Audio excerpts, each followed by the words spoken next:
সকলকে স্বাগত জানাই লার্ন উইথ যতীন্দ্র ইউটিউব চ্যানেলে। আজ আমরা শুরু করতে চলেছি ভৌতবিজ্ঞানের একটি নতুন চ্যাপ্টার, ইলেকট্রিসিটি বা তড়িৎ প্রবাহ, যেটি আমাদের রেলওয়ে গ্রুপ ডি হোক, রেলওয়ে এনটিপিসি, টেকনিশিয়ান এবং এএলপির জন্য খুবই গুরুত্বপূর্ণ একটি চ্যাপ্টার। তো আমাদের এই ভিডিওগুলোকে যদি ভালো লাগে অবশ্যই আমাদের চ্যানেলটিকে সাবস্ক্রাইব করবে এবং বেল আইকনকে প্রেস করে দেবে, যাতে পরবর্তী ভিডিওগুলির নোটিফিকেশন সবার আগে তোমাদের কাছে পৌঁছে যেতে পারে। এছাড়া আমরা নতুন একটি সিরিজ রেলওয়ে গ্রুপ ডির জন্য যে সমস্ত ইয়ারের প্রিভিয়াস ইয়ারের যে কোশ্চেন, এটা রিজনিং হোক, ম্যাথ হোক এবং জিকে হোক, তার একটা সিরিজ শুরু করতে চলেছি। তোমাদের যদি মনে হয় যে এটাতে তোমাদের উপকার হবে, তাহলে অবশ্যই কমেন্ট করে PYQ লিখে জানাবে, যাতে আমরা সেটা থেকে বুঝতে পারি যে তোমাদের লাভ হবে এবং সেই প্রয়োজন অনুসারে আমরা আমাদের সিরিজটাকে যত তাড়াতাড়ি সম্ভব শুরু করতে পারি। তো চলো আজকের ক্লাসটাকে শুরু করি। তো আজকের ক্লাসটা শুরু করতে গিয়ে আমরা দেখতে পাচ্ছি এখানে যে ইলেকট্রিসিটি বা তড়িৎ কি। তাহলে এখানে লেখা আছে যে তড়িৎ ভৌতবিজ্ঞানের এমন একটি শাখা বা তড়িৎ প্রবাহ ভৌতবিজ্ঞানের এমন একটি শাখা যেখানে কোনো স্থির বা গতিশীল আধানের সম্পর্কে আলোচনা করা আছে। তাহলে এখানে বললাম আমরা তড়িতের কথা, কিন্তু এখানে দেওয়া আছে কি আধান সম্পর্কে। কারণ যদি আমাদের ইলেকট্রিসিটি বা চলতড়িৎ বা তড়িৎ প্রবাহ পড়তে হয়, তাহলে অবশ্যই আমাদেরকে আগে ইলেকট্রন প্রবাহ অর্থাৎ ধাতুর মধ্য দিয়ে যে ইলেকট্রন প্রবাহের কারণেই আমাদের তড়িৎ প্রবাহ হয়, তাই সেইটা সম্পর্কে জেনে নিতে হবে। তো এখানে দেখতে পাচ্ছ লেখা আছে যে তাহলে যে শাখায় আমাদের স্থির এবং গতিশীল আধানের কথা আলোচনা করা আছে সেটাকেই বলছি আমরা কি তড়িৎ প্রবাহ বা ইলেকট্রিসিটি। তাহলে এখানে যে স্থির এবং গতিশীল আধান সেটা আবার কি, যখন আমাদের কোনো বর্তনীতে দেখা গেল এইখানে একটা তড়িৎ প্রবাহের বর্তনী বা তার আছে, এইবার এই জায়গাটাতে আমাদের মুক্ত ইলেকট্রনগুলি বিভিন্ন দিকে ঘোরাফেরা করতে থাকে, যে কারণে আমাদের তখন কোনো তড়িৎ প্রবাহ হয় না। কিন্তু এর সঙ্গে যখনই কোনো আমরা তড়িৎ প্রবাহকে চালনা করব, তখনই আমাদের কি হবে, এই ইলেকট্রনগুলি কি করবে, যেই দিকে আমাদের তড়িৎ প্রবাহ চালনা করলাম, দেখা গেল এখান থেকে আমার তড়িৎ প্রবাহ অর্থাৎ আই এই দিকে হচ্ছে। এই যে বিশৃঙ্খল ইলেকট্রনগুলি ছিল ধাতুতে, সেগুলো কি করবে, তড়িৎ প্রবাহ যেদিকে হবে তার বিপরীত দিকে প্রবাহিত হতে শুরু করবে। অর্থাৎ আমার তড়িৎ প্রবাহ হচ্ছে এই দিকে ক্লকওয়াইজ, আমাদের তখন এই বিচ্ছিন্ন ইলেকট্রনগুলি একদিকে চলতে শুরু করে দেবে, যার ফলেই আমাদের তড়িৎ প্রবাহের সম্পূর্ণ হবে। অর্থাৎ আমাদের ধাতুর মধ্য দিয়ে যে তড়িৎটা প্রবাহিত হচ্ছে তার কারণ কি, ধাতুর মধ্যে থাকা মুক্ত ইলেকট্রনগুলি। অর্থাৎ আমাদের তড়িৎ যেদিকে প্রবাহিত হবে ইলেকট্রনগুলি তার বিপরীত দিকে প্রবাহিত হবে। এইটাকে যদি আমি উচ্চ বিভব ধরি, এরপরে আমরা পড়ব বিভব সম্পর্কে। উচ্চ বিভব ধরি, এটাকে যদি নিম্ন বিভব ধরি, তাহলে ইলেকট্রনগুলি আমাদের নিম্ন বিভব থেকে উচ্চ বিভবের দিকে প্রবাহিত হবে এবং আমাদের তড়িৎ প্রবাহ উচ্চ বিভবের থেকে নিম্ন বিভবের দিকে প্রবাহিত হবে। আশা করি এই পর্যন্ত বুঝতে পেরেছো। তাহলে আমাদের তড়িৎ প্রবাহের কারণ কি, ইলেকট্রনের প্রবাহ। আমরা জানি যে পরমাণুকে আমরা তিনটি ভাগে ভাগ করতে পারি, সেটা কি, একটা হচ্ছে ইলেকট্রন, প্রোটন এবং নিউট্রন। এখানে আমাদের যে ইলেকট্রনটা আছে সেটা কি হয়, নেগেটিভ হয়, এবং প্রোটনটা যেটা হয় পজিটিভ হয়, এবং নিউট্রনটা যেটা আছে সেটা হচ্ছে নিস্তড়িত হয়।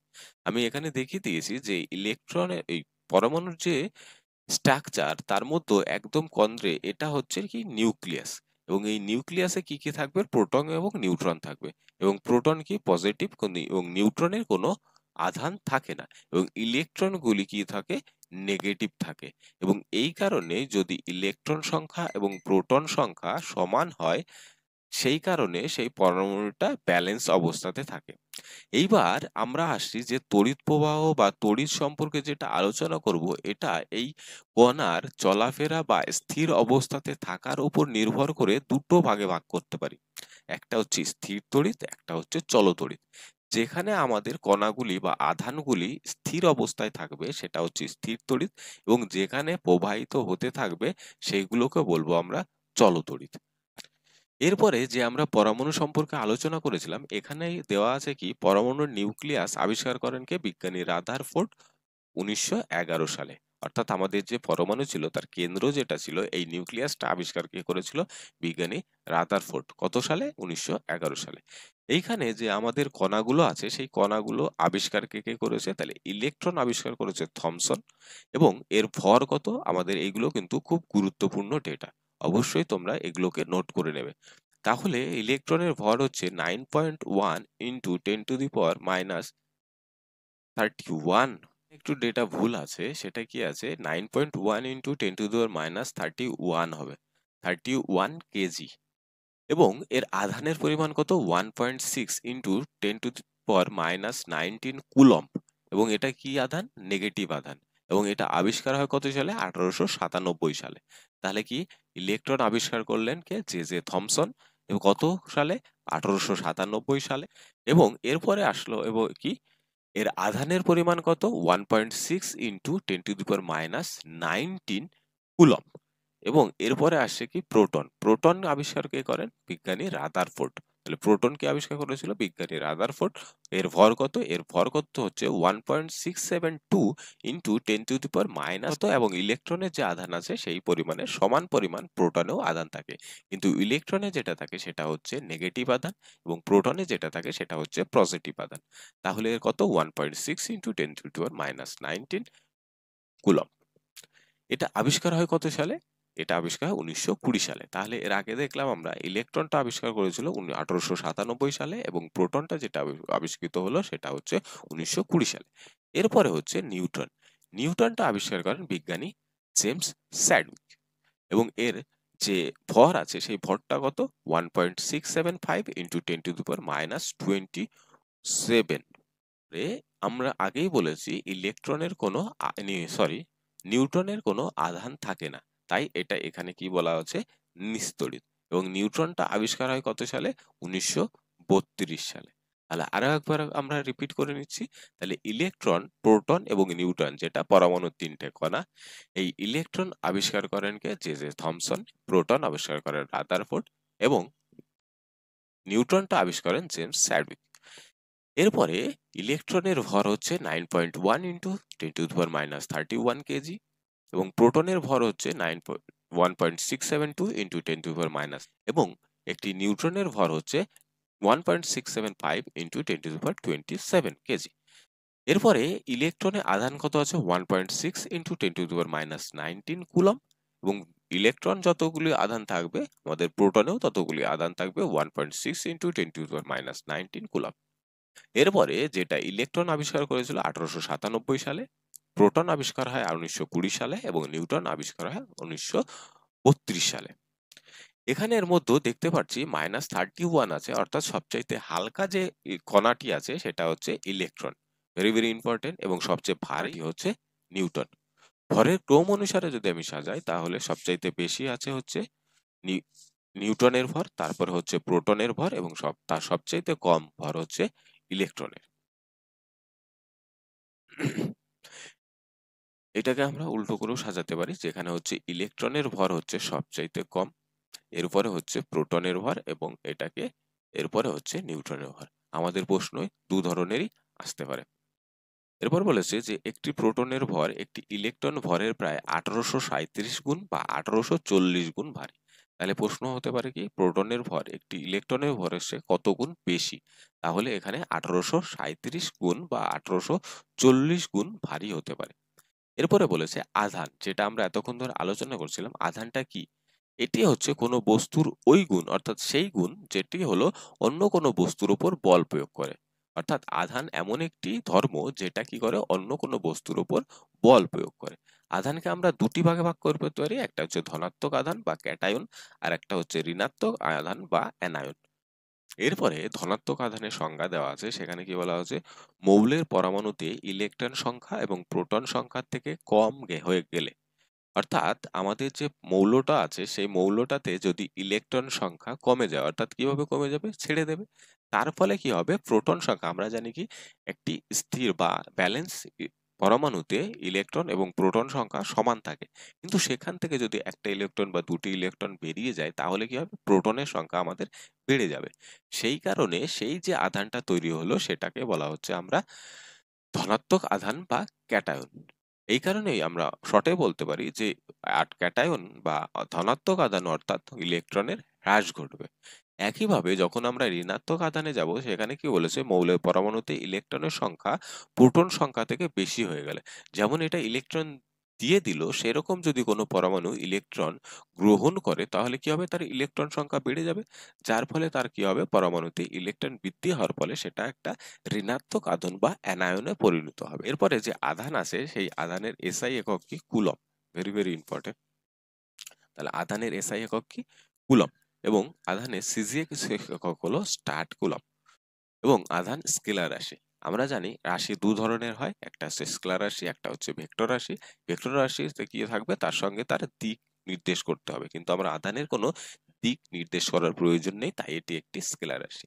নোট কি বলেছে, দুটি সমপরিমাণ বিন্দু চার্জকে বায়ুশূন্য মাধ্যম থেকে পরস্পরের থেকে 1 মিটার দূরে স্থাপন করলে যদি এদের মধ্যে 9 × 10⁻19 নিউটন বিকর্ষণ বল ক্রিয়া করে তাহলে প্রত্যেকটি চার্জের মান হবে 1 কুলম্ব। তাহলে 1 কুলম্বের সংখ্যা দিয়েছে। কি হয়েছে, যদি কোনো দুটি সমজাতীয় আধানকে, আর আমরা জানি কি সমজাতীয় আধান পরস্পরকে বিকর্ষণ করে, সেই বিকর্ষণ বলের মান কত, 9 × 9 10⁹ নিউটন। এই পরিমাণ যদি বল পরস্পরকে উপর প্রয়োগ করে তখন যে পরিমাণ কার্য করা হবে সেটাকেই বলছে 1 কুলম্ব বলা হচ্ছে। তাহলে 1 কুলম্ব পরিমাণ প্রায় কত ইলেকট্রন থাকে, 1 কুলম্বে প্রায় 6.24 × 10⁻18 টি ইলেকট্রন চার্জ থাকে। তাহলে প্রশ্ন আসতে পারে যে 1 কুলম্ব ইলেকট্রনে কত পরিমাণ তড়িৎ ইলেকট্রন থাকে, 1 কুলম্ব আধানে কত পরিমাণ ইলেকট্রন থাকে, তাহলে কত থাকে, 6.24 × 10⁻18 টি ইলেকট্রন থাকে। এটা ভেরি ভেরি ইম্পর্টেন্ট। তাহলে এখানে কি পড়লাম আমরা, ধনাত্মক আধান এবং ঋণাত্মক আধান সম্পর্কে পড়লাম। এরপরে আধানের এসআই একক হচ্ছে কুলম্ব, সিজিএস একক হচ্ছে স্টার্ট কুলম্ব, এবং আধান একটি কি স্কেলার রাশি। এরপরে আধানের সমীকরণে কি বলা আছে, কিউ। কিউ মানে কিউ পরিমাণ আধান, এই আধান সমান সমান এন হচ্ছে ইলেকট্রন সংখ্যা ইন্টু ই হচ্ছে ইলেকট্রন এর উপস্থিত আধান, ইলেকট্রনে উপস্থিত আধানের পরিমাণ। তাহলে এইটা সমান সমান হচ্ছে মোট আধান। তাহলে সমজাতীয় আধান পরস্পরকে, একটু আগে বললাম সমজাতীয় আধান পরস্পরকে বিকর্ষণ করবে, সমজাতীয় আধান পরস্পরকে সবসময় বিকর্ষণ করবে, এবং বিপরীত আধান পরস্পরকে সবসময় কি করবে, আকর্ষণ করবে। অর্থাৎ পজিটিভ এবং পজিটিভ আধান থাকলে বিকর্ষণ করবে, এবং পজিটিভ এবং নেগেটিভ আধান যদি থাকে তাহলে এরা পরস্পরকে কি করবে, আকর্ষণ করবে। আশা করি বোঝা গেছে। এবং আমাদের আধানের যে সমীকরণ কি আছে, Q is equal to n e. N হচ্ছে প্রবাহ। তড়িৎ প্রবাহ কি, তড়িৎ একক সময়ের ব্যবধানে একটি নির্দিষ্ট দিকে আধান প্রবাহিত হওয়ার হারকে, অর্থাৎ আমাদের এখান থেকে এইখানে উচ্চ বিভব এবং নিম্ন বিভব আছে, এবং এখানে একক সময়ে যত ইলেকট্রন প্রবাহিত হবে তার হারকেই বলছে কি আমাদের তড়িৎ প্রবাহ। অর্থাৎ টি সময়ে যদি আমি ধরি, সময় হচ্ছে টি ব্যবধানে বর্তনীতে কিউ পরিমাণ আধান প্রবাহিত হয়, তাহলে তড়িৎ প্রবাহ আই সমান সমান হচ্ছে কি, মোট আমাদের ইলেকট্রন প্রবাহিত হয়েছে কত, কিউ পরিমাণ আধান প্রবাহিত হয়েছে, ইলেকট্রন না আধান প্রবাহিত হয়েছে কিউ পরিমাণ, এবং সময় নিয়ে লেগে আছে কত, টি। তাহলে এই যে যে এর হার, এটাকেই বলছে আমরা তড়িৎ প্রবাহ। ভেরি ভেরি ইম্পর্টেন্ট সমীকরণ। তাহলে আমরা এখানে দুটো সমীকরণ পেলাম, একটা হচ্ছে কি কিউ সমান সমান এন ইন্টু ই, এবং আরেকটা তড়িৎ প্রবাহ আই সমান সমান কিউ বাই টি। এরপরে যে সমস্ত আমাদের নিউমেরিক্যাল প্রশ্নগুলো আছে সেগুলো সমাধানের ক্ষেত্রে কিন্তু আমাদের এই সূত্রগুলো অবশ্যই খুবই গুরুত্বপূর্ণ ভূমিকা পালন করবে। এরপরে তড়িৎ প্রবাহের এসআই একক সমান সমান কি বলেছে, অ্যাম্পিয়ার। তাহলে তড়িৎ প্রবাহের এসআই একক কি, তড়িৎ প্রবাহের এসআই একক হচ্ছে অ্যাম্পিয়ার বা কুলম্ব পার সেকেন্ড। কারণ কি জানলাম আমরা, আই সমান সমান কি জানলাম, কিউ বাই টি। এবার কিউ মানে আধান, আধানের একক কি জানি আমরা, হচ্ছে কুলম্ব, এবং আমাদের সময়ের একক কি, সেকেন্ড। তাই এখান থেকে লিখেছে কুলম্ব পার সেকেন্ড। আশা করি সবাই বুঝতে পেরেছে। এবং তড়িৎ প্রবাহের সিজিএস এককটি হচ্ছে বায়োট। এখানে ইম্পর্টেন্ট হচ্ছে তড়িৎ প্রবাহের এসআই একক আমাদের হচ্ছে অ্যাম্পিয়ার বা কুলম্ব পার সেকেন্ড। কোনো কোনো জায়গাতে আমাদের কি দিতে পারে, অ্যাম্পিয়ার না দিয়ে কুলম্ব পার সেকেন্ডও দিতে পারে। সেই কারণে এইটাকেও মনে রাখা অবশ্যই গুরুত্বপূর্ণ।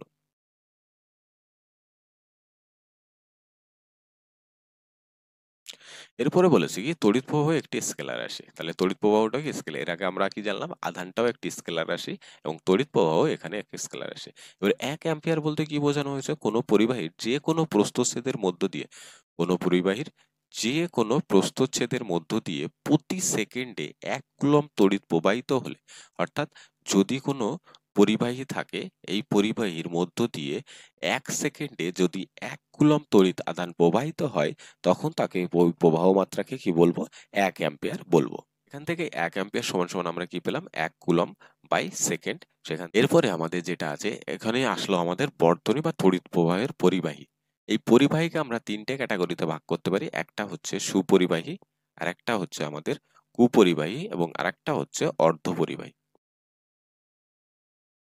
একটা হচ্ছে কন্ডাক্টর, একটা হচ্ছে সেমিকন্ডাক্টর, আর একটা হচ্ছে ইনসুলেটর।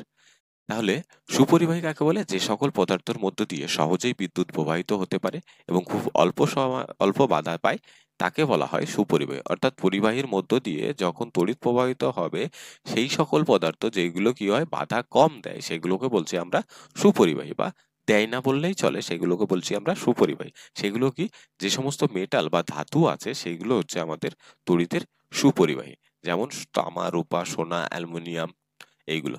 এরপর অর্ধপরিবাহী কি বলেছে? যে সকল পদার্থের মধ্য দিয়ে খুব অল্প পরিমাণ বিদ্যুৎ প্রবাহিত হতে পারে, অর্থাৎ তড়িৎ খুব অল্প পরিমাণে হবে, সেগুলোকে বলছে অর্ধপরিবাহী। সেই অর্ধপরিবাহীকে যেমন কি কি আছে? সিলিকন এবং জার্মেনিয়াম। তাহলে আমরা কি বললাম? সুপরিবাহী, যারা কি করবে? তড়িৎ প্রবাহিত হতে বাধা দেবে না। আর অর্ধপরিবাহী হচ্ছে খুব অল্প পরিমাণ হবে, অর্থাৎ বাধা কিছুটা পরিমাণ দেবে। এরপরে হচ্ছে অপরিবাহী বা কুপরিবাহী, যে সকল পদার্থের মধ্য দিয়ে কোনো বিদ্যুৎ প্রবাহিত হতে পারে না বা প্রচন্ড বাধার সম্মুখীন হয়, তাকে বলা হচ্ছে কি অপরিবাহী। যেমন অ্যাসবেস্টস, মাইকা, প্লাস্টিক, অর্থাৎ যে সমস্ত ইনসুলেটর গুলো আছে, যেগুলো কাঠ, এগুলো বালি, যেগুলোর মধ্য দিয়ে আমরা তড়িৎ প্রবাহ হতে পারে না, সেগুলোকে বলছি আমরা কুপরিবাহী। তাহলে পরিবাহীকে আমরা কটি ভাগে ভাগ করলাম? 3টি ভাগে। একটা হচ্ছে সুপরিবাহী, অর্ধপরিবাহী এবং কুপরিবাহী। সুপরিবাহী হচ্ছে ইলেকট্রন বা তড়িৎ প্রবাহিতে বাধা দেয় না। অর্ধপরিবাহী হচ্ছে অল্প পরিমাণ বাধা দেয় এবং কুপরিবাহী যেটা আছে সেটা সম্পূর্ণরূপে বাধা দেয়, সেই কারণে এর মধ্য দিয়ে তড়িৎ প্রবাহ হতে পারে না। তাহলে আমরা কি পড়লাম? প্রথম পড়লাম আধান, ধনাত্মক আধান এবং ঋণাত্মক আধান বা ক্যাটায়ন এবং অ্যানায়ন। এরপরে পড়লাম কি? আধানের একক। এরপরে পড়লাম আমরা তড়িৎ প্রবাহ। তড়িৎ প্রবাহের পরে হচ্ছে পরিবাহী, সুপরিবাহী, কুপরিবাহী এবং অর্ধপরিবাহী। এখন আমরা যে সম্পর্কে আলোচনা করব সেটা হচ্ছে তড়িৎ বিভব। একক পরিমাণ আধান, ধনাত্মক আধানকে তড়িৎ ক্ষেত্রের একটি বিন্দু থেকে অন্য বিন্দুতে নিয়ে যেতে যে পরিমাণ কার্য করা হয়, তাকে ওই দুই বিন্দুর মধ্যবর্তী বিভব বলা হয়। অর্থাৎ একটা বিন্দু এখানে আছে, একটা 1 কুলম্ব ধনাত্মক আধান, এবং এটাকে তড়িৎ ক্ষেত্রের অন্য একটি বিন্দুতে এইখানে আমাদেরকে নিয়ে আসতে হবে। 1 কুলম্ব তড়িৎ আধানকে এখানে আমরা নিয়ে আসব।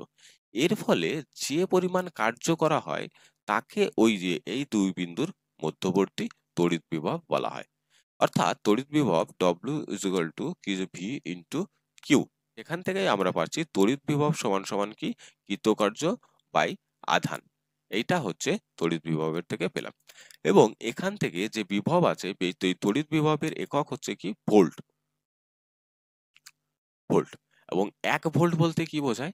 যে অসীম দূরত্ব থেকে 1 কুলম্ব ধনাত্মক চার্জকে, অর্থাৎ 1 কুলম্ব ধনাত্মক চার্জে তড়িৎ কোন বিন্দুতে আনতে যদি 1 জুল কার্য করা হয়, তাহলে কার্য কত হবে? 1 জুল হতে হবে কত পরিমাণ ধনাত্মক আধান আনতে?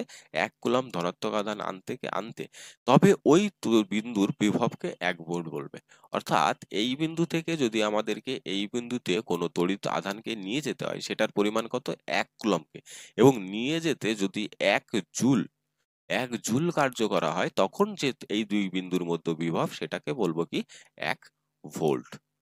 এবং এই বিভবকে আমরা কি দ্বারা মাপি? সেটা হচ্ছে ভোল্টের দ্বারা। আর এই 1 ভোল্ট সমান সমান কি? 1 ভোল্ট সমান সমান হচ্ছে 1 কুলম্ব তড়িৎ আধানকে তড়িৎ ক্ষেত্রে একটি বিন্দু থেকে অন্য বিন্দুতে নিয়ে যেতে যদি 1 জুল কার্য করা হয়, তখন তাকে বলবো 1 ভোল্ট। এবং আমরা ভোল্ট এবং কার্যের মধ্যে সম্পর্ক কি পেলাম, W is equal to V into Q. সেখান থেকে V is equal to W by Q, কারণ কিউ যদি আমি এই পাশে নিয়ে আসি তাহলে W বাই কিউ হয়ে যাবে। এখানে দেখলাম আমার যদি উচ্চ বিভব থাকে আর এখানে যদি আমার নিম্ন বিভব থাকে, তাহলে আমরা কি বলেছিলাম, ইলেকট্রনগুলি কি হয় আমার নিম্ন বিভবের থেকে উচ্চ বিভবের দিকে প্রবাহিত হবে। এগুলো কি হবে, ইলেকট্রন। এবং উচ্চ বিভবের থেকে নিম্ন বিভবের দিকে কি প্রবাহিত হবে, আমাদের তড়িৎ প্রবাহিত হবে। আশা করি সবাই বুঝতে পেরেছো। ধনাত্মক আধান উচ্চ বিভব থেকে নিম্ন বিভবের দিকে প্রবাহিত হয়। তাহলে আমাদের যে পজিটিভ আধানগুলো আছে সেগুলো কি হবে, প্রশ্ন আসতে পারে যে উচ্চ বিভবের থেকে নিম্ন বিভবের দিকে কোন আধানগুলো প্রবাহিত হয়। তাহলে ধনাত্মক আধান যেগুলো আছে সেগুলো উচ্চ বিভব থেকে নিম্ন বিভবের দিকে প্রবাহিত হয়, এবং ঋণাত্মক আধান অর্থাৎ ইলেকট্রন সেটা কি হয়, নিম্ন বিভব থেকে উচ্চ বিভবের দিকে প্রবাহিত হয়। এখানে খোলা বর্তনী বলতে যেটা আমরা স্থির তড়িৎ বলেছিলাম, অর্থাৎ এখানে ইলেকট্রনগুলি কি হবে আমার বিশৃঙ্খল ভাবে এরা ঘোরাফেরা করতে থাকবে। কিন্তু যখনই বদ্ধ বর্তনী অর্থাৎ সার্কিট দিয়ে যুক্ত করে দেওয়া হবে সেটাকে বলা হবে কি, বদ্ধ বর্তনী। তখন কি হবে, আমাদের ইলেকট্রনগুলি নিম্ন বিভবের থেকে উচ্চ বিভবের দিকে প্রবাহিত হতে শুরু করে দেবে, অর্থাৎ তারা তখন কোনো একটা ডাইরেকশন পেয়ে যাবে। তাহলে আমরা এখান থেকে জানলাম কি, ধনাত্মক আধান কোন বিভব থেকে কোন বিভবে, উচ্চ বিভব থেকে নিম্ন বিভবের দিকে প্রবাহিত হয়, এবং ইলেকট্রনগুলি নিম্ন বিভব থেকে উচ্চ বিভবের দিকে প্রবাহিত হয়। এরপরে হচ্ছে রোধ। কারণ একটু আগেই জানলাম যে সুপরিবাহী, কুপরিবাহী এবং অর্ধপরিবাহী কিসের উপর নির্ভর করে, অর্থাৎ তড়িৎ প্রবাহিত হওয়াকে বাধা দেওয়ার উপর নির্ভর করে। তাহলে এখানে আমরা দেখলাম যে যে সমস্ত সুপরিবাহী সেগুলো কি হয়, তড়িৎ প্রবাহিতে বাধা দেয় না, কিন্তু অর্ধপরিবাহী বাধা দেয় এবং কুপরিবাহী সম্পূর্ণরূপে বাধা দেয়। এই যে বাধাটাকে বা এই জিনিসটাকেই বলছি আমরা রোধ। রোধ কি বলছে, কোনো পরিবাহীর মধ্য দিয়ে বিদ্যুৎ বা তড়িৎ প্রবাহিত হলে পরিবাহী কর্তৃক বাধা পায়, এই বাধা প্রদান করার ধর্মকেই বলছি আমরা কি, রোধ বা রেজিস্ট্যান্স। তাহলে এই যে যে বাধা দেওয়ার ঘটনা সেটাই ছিল কি, রোধ বা রেজিস্ট্যান্স। রোধের প্রতীক কি, রোধের প্রতীক হচ্ছে একক, হচ্ছে আর। রোধকে আর দ্বারা প্রকাশ করা হয় এবং অক্ষর দ্বারা চিহ্নিত হয়, এবং এর এসআই একক হলো কি, ওহম। তাহলে রোধের একক ভেরি ভেরি ইম্পর্টেন্ট, যে রোধের এসআই একক কি, তাহলে হচ্ছে ওহম। আমাদের এই রোধ যেটা আছে সেটা কিসের কিসের উপর নির্ভর করে, রোধ আমাদের নির্ভর করে একটি পরিবাহী রোধ তার দৈর্ঘ্যের উপর, অর্থাৎ দৈর্ঘ্য যদি কম হয় রোধ কম হবে, আর দৈর্ঘ্য যদি আমার বেশি হয় তাহলে রোধ বেশি হবে। এবং ক্ষেত্রফলের ওপর, অর্থাৎ এইটা যদি আমাদের চিকন তার হয় তাহলে সেইটার ক্ষেত্রে রোধ আমার বেশি হবে, কিন্তু যদি মোটা তার হয় তাহলে তার রোধ কম হবে। এরপর বলেছে উপাদানের প্রকৃতির উপর, অর্থাৎ তামা, রূপা, সোনা, অ্যালুমিনিয়াম, এই যে সমস্ত ধাতু আছে সেই ধাতুর উপর নির্ভর করেও আমাদের রোধ নির্ভর করবে। তাহলে কি বললাম, যে দৈর্ঘ্য যদি বেড়ে যায় তাহলে পরে কি হবে, রোধ বৃদ্ধি পাবে। অর্থাৎ এখানে কম দৈর্ঘ্য ছিল তাই এখানে রোধ কম, এখানে বেশি দৈর্ঘ্য তাই রোধ বেশি। এবং ক্ষেত্রফল বাড়লে পরে রোধ কমে যায়, অর্থাৎ এখানে ক্ষেত্রফল কম ছিল, এখানে ক্ষেত্রফল কম ছিল তাই হচ্ছে রোধ কি, রোধ বেশি ছিল। আর এখানে ক্ষেত্রফল বেশি আছে, এই যে সেকশনাল ডেরিভেটিভ, অর্থাৎ এর রোধ কম থাকবে। দৈর্ঘ্য একই থাকলেও এর ক্ষেত্রফল বেশি থাকার জন্য এর রোধ কম থাকবে। এবং উপাদানের উপর নির্ভর করে, অর্থাৎ উপাদান, যে সমস্ত উপাদান আছে সেই উপাদান অন্যান্য ধাতুর ক্ষেত্রে অন্যান্য রোধে আমরা দেখতে পারবো। তাহলে রোধ কি, কোনো পরিবাহীর যে বাধা দেওয়ার ধর্ম সেটাকেই বলছি আমরা রোধ। এবং রোধকে আমরা পরিমাপ করি কিসের সাহায্যে, এসআই একক কি, ওহম। এবং এটা কি হয়, দৈর্ঘ্য যদি বৃদ্ধি পায় তাহলে রোধ বৃদ্ধি পাবে, ক্ষেত্রফল যদি বৃদ্ধি পায় তাহলে রোধ হ্রাস পাবে। এবং উপাদানের বিভিন্নতার জন্য আমাদের কি হবে, রোধ আলাদা আলাদা হবে।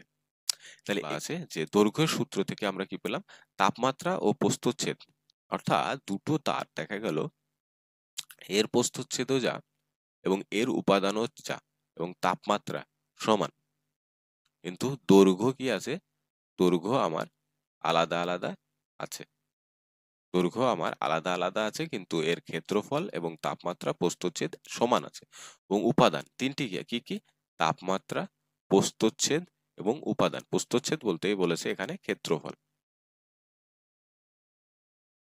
এগুলো স্থির থাকলে কোনো একটি পরিবাহী রোধ তার দৈর্ঘ্যের সমানুপাতিক হয়, অর্থাৎ দৈর্ঘ্য বাড়লে পারে, দৈর্ঘ্য যদি বাড়ে আমার রোধ বৃদ্ধি পাবে, আর দৈর্ঘ্য যদি কমে যায় আমাদের রোধ কি হবে, কমে যাবে। তাই এটা কি অনুপাতে আছে? সরল অনুপাতে আছে। এরপরে প্রস্থচ্ছেদের ক্ষেত্রফলে কি বলেছে? প্রস্থচ্ছেদের ক্ষেত্রফলের সূত্রটা কি? তাপমাত্রা, দৈর্ঘ্য এবং উপাদান। এর আগে আমরা দৈর্ঘ্য ছিল তাই এটা নিইনি, তাই এখানে কি কি নিলাম? তাপমাত্রা, টেম্পারেচার, দৈর্ঘ্য এবং উপাদান স্থির থাকলে কোনো একটি পরিবাহীর রোধ প্রস্থচ্ছেদের ক্ষেত্রফলের সঙ্গে ব্যস্তানুপাতিক হবে। তো এর কথার অর্থ কি? যদি দেখা গেল যে দৈর্ঘ্য আমার একই, দুটো তার আছে, এই দুটো তারের দৈর্ঘ্যই আমার সমান, কিন্তু একটার প্রস্থচ্ছেদ হচ্ছে বেশি, একটার প্রস্থচ্ছেদ হচ্ছে কি কম, তাহলে কি হবে? তাহলে যেটার প্রস্থচ্ছেদ কম সেইটার ক্ষেত্রে প্রস্থচ্ছেদ কম, অর্থাৎ এ হচ্ছে কম, তাহলে কি হবে? রোধ বেড়ে যাবে। কিন্তু যদি এ যদি বেশি হয় তাহলে রোধ কি হবে? কমে যাবে। অর্থাৎ বিপরীত সম্পর্ক হচ্ছে, তাই বলেছে ব্যস্তানুপাতে থাকে। এখান থেকেই ১ নম্বর সূত্র কি ছিল? আর প্রপোর্শনাল এল, এবং দ্বিতীয় সূত্রটা কি বললাম? 1/a। এই দুটোকে যদি আমরা একসাথে করি সেখান থেকেই পাই আমরা আর প্রপোর্শনাল L/a।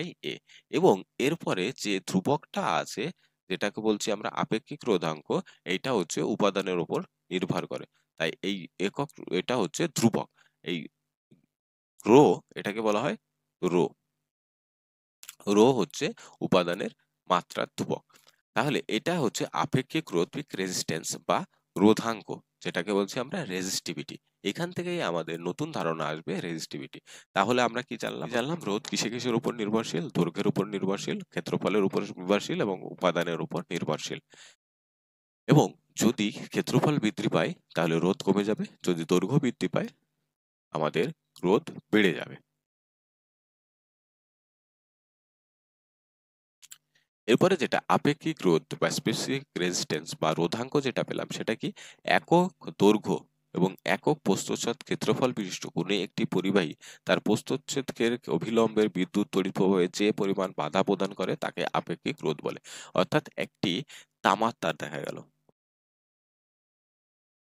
এই তামার তারের, এটা একটা তামার তার আছে, একই দৈর্ঘ্য এবং একই প্রস্থচ্ছেদের তামার তার আছে, তাহলে এর মধ্য দিয়ে তড়িৎ প্রবাহের সময় যে পরিমাণ বাধা প্রদান করবে সেটাকে বলছে আপেক্ষিক রোধ। এটা হচ্ছে কপার, আর এইটা হচ্ছে দেখা গেল লোহা। কিন্তু একই দৈর্ঘ্যের দুটো পরিবাহী আছে, একটা হচ্ছে কপারের, একটা হচ্ছে কি লোহার। এবং এখান থেকে এই রোর মানটা কপারের ক্ষেত্রে যা হবে লোহার ক্ষেত্রে তার থেকে আলাদা হবে, কারণ উপাদানের ওপর এই রোধাঙ্ক যেটা আছে সেটা নির্ভর করবে। এবং এর একক হচ্ছে কি ওহম মিটার। তাহলে আমরা এখানে আপেক্ষিক রোধের একক কি পেলাম? Ohm metre. ওহম মিটার কেন? কারণ আমরা একটু আগেই দেখেছি কি আর সমান সমান কি আছে আমার? Rho L/a। তাহলে এখান থেকে যদি আমাদের চেঞ্জ করি তাহলে কি হবে? এখান থেকে যদি আমরা রো নিয়ে আসি তাহলে আর into A by L, A/L সমান সমান কি আসবে? আমাদের হচ্ছে রো আসবে। থেকে আমি যদি ঘুরিয়ে লিখি যে রো সমান সমান আর ইন্টু A/L। এইবার এখান থেকে আমার রোধের একক কি? ওহম। এবং ক্ষেত্রফলের একক কি? এল স্কোয়ার। আর এখানে নিচে আছে কি? এল। এল এল কেটে গেলে পরে এই একটা এল পড়ে থাকছে। আর এল এর একক কি? এল এর একক হচ্ছে এম। তাই সেখান থেকে আসলো আমাদের রোধাঙ্কের এসআই একক হচ্ছে ওহম মিটার। সেই কারণে এখানে লেখা আছে ওহম মিটার। আশা করি সবাই বুঝতে পেরেছো। এরপরে বলেছে মনে করি কোনো একটি পরিবাহীর দৈর্ঘ্য এল মিটার, প্রস্থচ্ছেদের ক্ষেত্রফল যদি ১ বর্গ একক হয় তাহলে এখান থেকে রেজিস্ট্যান্স তার রোধাঙ্কের সঙ্গে সমান হবে। এখান থেকেই আমরা বুঝতে পারছি কোনো পরিবাহীর আপেক্ষিক রোধ বা রোধাঙ্ক উপাদানের উপর নির্ভর করে। অর্থাৎ তামার ক্ষেত্রে ১ এবং লোহার ক্ষেত্রে ১, অর্থাৎ উপাদান যদি আলাদা আলাদা হয় তাহলে রোধ আমার আলাদা আলাদা হবে। এরপরে কি বলেছে যে তাপমাত্রার উপর নির্ভর করে। আমরা একটু আগেই দেখেছি যে তাপমাত্রা যদি বৃদ্ধি পায় তাহলে কি হবে? আমাদের যে পরিবাহীর যে রোধের পরিমাণ সেই রোধের পরিমাণ কিছু কিছু ক্ষেত্রে বেড়ে যায়, কিছু কিছু ক্ষেত্রে কমে যায়। তাহলে বাধার পরিমাণ যদি বেড়ে যায় কমে যায় তাপমাত্রার কারণে, তাহলে কি আমাদের রোধাঙ্ক যেটা আছে সেটাও পরিবর্তন হবে। তাই আমাদের রোধাঙ্কটা কি হয়? তাপমাত্রার উপর নির্ভর করে। এরপরে বলেছে কি চাপের উপরও নির্ভর করে, অর্থাৎ চাপের বৃদ্ধি বা হ্রাসের জন্য আমাদের রোধের বাধার পরিমাণ বেড়ে যেতে পারে বা কমে যেতে পারে, যার ফলে রোধাঙ্কের উপর নির্ভর হতে হয়। কিন্তু দৈর্ঘ্য এবং প্রস্থচ্ছেদের ক্ষেত্রফলের উপর নির্ভর করে না, কারণ এখানে আমরা দেখলাম কি এটি দৈর্ঘ্য কত মিটার হচ্ছে বা কি হচ্ছে তার উপর নির্ভর করছে না, কারণ কেটে যাচ্ছে, কিন্তু শুধুমাত্র কিসের উপর নির্ভর করছে, এর উপাদানের উপর, এর যে তাপমাত্রার উপর এবং এর চাপের উপর নির্ভর করছে। এর আগে আমরা দেখেছি যে রোধটা হচ্ছে দৈর্ঘ্যের ওপর, ক্ষেত্রফলের ওপর এবং তার কি আছে উপাদানের উপর নির্ভরশীল ছিল। এবং এখানে আমরা অঙ্ক যেটা দেখছি সেটা কিসের উপর নির্ভরশীল, তাপমাত্রার উপর নির্ভরশীল, তার হচ্ছে উপাদানের উপর নির্ভরশীল এবং তার চাপের উপর নির্ভরশীল। টপিকগুলো পড়লাম, সেই টপিকের কিছু প্রশ্ন আলোচনা করা যাক। প্রথম প্রশ্নটা কি, নিম্নলিখিত আধানগুলির মধ্যে কোনটি সবচাইতে হালকা? তাহলে আমাদের আধান কি কি ছিল, ইলেকট্রন ছিল, প্রোটন ছিল, নিউট্রন ছিল। তাহলে এর মধ্যে সবচাইতে হালকা ছিল কি আমাদের ইলেকট্রন, তারপরে মাঝারি ছিল হচ্ছে প্রোটন এবং সবচাইতে ভারী ছিল সেটা কি, নিউট্রন। তাহলে এখানে সঠিক উত্তর কি হবে, অপশন এ হয়ে যাবে এই প্রশ্নটার ক্ষেত্রে সঠিক উত্তর। দ্বিতীয় প্রশ্নটা কি বলেছে, ইলেকট্রনের ভর কত?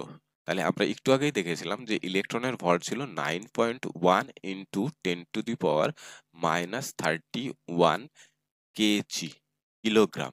কিন্তু এখানে কি দেওয়া আছে, গ্রাম দেওয়া আছে, এখানেও গ্রাম এখানেও গ্রাম। তাহলে অপশন কি হবে, অপশন ডি হবে সঠিক উত্তর। আমার এখানে দেখা গেল 9.1 ইন্টু 10⁻³ আছে, সেইটা দেখে আমি এটাকে টিক মেরে দিয়ে আসলাম, কিন্তু এর একক কি আছে সেটাকেও কিন্তু আমাকে দেখে নিতে হবে। যদি না দেখি তাহলে কিন্তু আমাদের প্রশ্ন ভুল হয়ে যাবে। প্রশ্নটি কি বলেছে, নিম্নলিখিত আধানগুলির মধ্যে কোনটি নিস্তড়িত?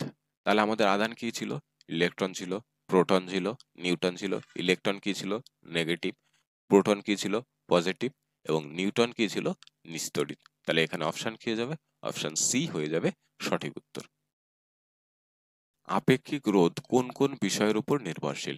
অর্থাৎ রো, রোরটা কিসের উপর নির্ভরশীল ছিল, আমার ছিল হচ্ছে তাপমাত্রার উপর, তারপরে কি ছিল উপাদানের উপর এবং আরেকটা কি ছিল, চাপের উপর। তাহলে এখানে কি আছে অপশন, দৈর্ঘ্যের উপর না, ক্ষেত্রফলের উপর না, তাপমাত্রার উপর। তাহলে অপশন সি হবে এই প্রশ্নটার ক্ষেত্রে সঠিক উত্তর। কিন্তু যদি এখানেই যদি আমার বললো রোধ, রোধ কিসের উপর নির্ভর করত, তাহলে সেটা হতো সবকটি। দৈর্ঘ্যের উপর নির্ভর করত, ক্ষেত্রফলের উপর নির্ভর করত এবং তাপমাত্রার উপর। কিন্তু এখানে কি বলেছে, আপেক্ষিক রোধ। 6 নম্বর প্রশ্নটা কি বলেছে, যে কোনো পরিবাহীর দৈর্ঘ্য বৃদ্ধি করলে রোধের পরিমাণ কিরূপ পরিবর্তন হবে? তাহলে আমরা কি জানি, দৈর্ঘ্যের সঙ্গে রোধের সঙ্গে কি সম্পর্ক ছিল, সরল অনুপাতে ছিল। অর্থাৎ রোধ যদি বৃদ্ধি পায়, অর্থাৎ দৈর্ঘ্য যদি বৃদ্ধি পায়, রোধ বৃদ্ধি পাবে। আবার যদি আমার দৈর্ঘ্য যদি হ্রাস পায় তাহলে আমাদের কি হবে, রোধ হ্রাস পাবে। তাহলে এখানে কি হবে, দৈর্ঘ্য বৃদ্ধি করলে পরে আমাদের রোধও বৃদ্ধি পাবে। অপশন বি হবে এই প্রশ্নটার ক্ষেত্রে সঠিক উত্তর। তারপরে বলেছে কি, তড়িৎ প্রবাহের এসআই এককটি কি? তাহলে তড়িৎ প্রবাহের এসআই একক কি জানলো, আমরা তড়িৎ প্রবাহ আই এর কি জানতাম, অ্যাম্পিয়ার, অ্যাম্পিয়ার ছিল। কিন্তু এখানে অ্যাম্পিয়ার তো অপশনে নেই, কিন্তু আমরা এই তড়িৎ প্রবাহ কি জানতাম যে 1 কুলম্ব তড়িৎ আধানকে 1 সেকেন্ডে যদি যত প্রবাহিত হয় তখন তাকে বলছিলাম কি 1 অ্যাম্পিয়ার। তাহলে এখানে সেটা আছে কি 1 কুলম্ব বাই সেকেন্ড। তাহলে এইটা হবে আমাদের এই প্রশ্নটার ক্ষেত্রে সঠিক উত্তর। তাহলে তড়িৎ প্রবাহের এসআই একক ডাইরেক্ট আমাদের অ্যাম্পিয়ার না দিয়ে কুলম্ব পার সেকেন্ডও দিতে পারে, সেটাও আমাদেরকে মনে রাখতে হবে। আশা করি সবাই বুঝতে পেরেছো। বলেছে নিম্নলিখিত ক্রমটির মধ্যে কোনটা সঠিক? তাহলে এখানে কি ভর দিয়েছে, ইলেকট্রন, প্রোটন এবং নিউট্রন। আমরা কি জানি যে ইলেকট্রনের ভর সবচাইতে কম, তারপরে হচ্ছে প্রোটনের ভর এবং সবচাইতে বেশি হচ্ছে ভর হচ্ছে নিউট্রনের। তাহলে প্রথমটার ক্ষেত্রে একটা আগে আছে একটা পরে আছে, ভুল আছে। নিউট্রনেরটা সবচাইতে কম দেখাচ্ছে, ইলেকট্রনের সবচাইতে বেশি দেখাচ্ছে, এটাও ভুল আছে। এবং এখানে ইলেকট্রনের সবচাইতে বেশি দেখাচ্ছে, প্রোটনের তারপরে সবচাইতে কম হচ্ছে, এটাও ভুল। তাহলে আমাদের কি হবে, সমস্ত অপশনগুলোই ভুল আছে। তাহলে আমাদের এখানে কি হবে, এখানে হবে সবচাইতে, আমি এটা কেটে দিচ্ছি, এখানে হবে কি সবচাইতে বেশি ভর হচ্ছে নিউট্রনের, তারপরে মাঝারি হচ্ছে প্রোটনের এবং সবচাইতে কম ভর হচ্ছে আমাদের ইলেকট্রনের। এইটা হবে এই ক্রমটি সঠিক। আশা করি সবাই বুঝতে পেরেছো। চলো নেক্সট কোশ্চেনে যাই।